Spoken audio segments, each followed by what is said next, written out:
alimentaire. Ce matin, après une attente de 12 jours, le riz collecté en France a été déchargé près de Mogadiscio.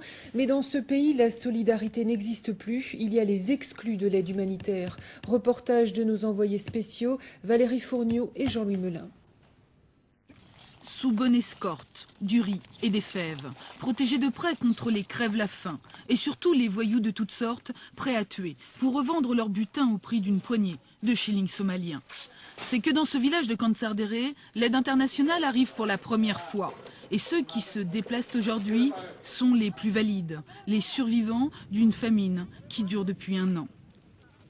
Mais à l'écart du village, non loin de la distribution, il y a les exclus, ceux qui ne font pas partie du groupe et du clan.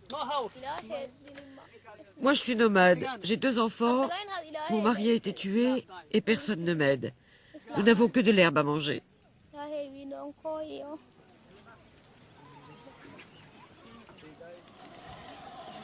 Partout, autour du village, ils sont là, à attendre que quelqu'un veuille bien s'occuper d'eux.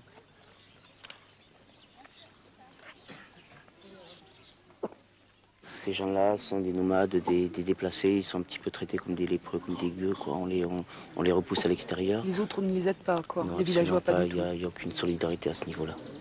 Ils comptent que sur nous. Et combien sont-ils autour des villages, ces gueux, souvent éclopés, orphelins, et bien sûr, vieillards abandonnés. Si, on lui donne à manger, un peu. Un peu. Mais enfin, il n'a plus de famille, vous savez. La distribution vient de commencer. Quelques nomades arriveront à se glisser parmi les villageois pour obtenir une ration de riz. Un sursis.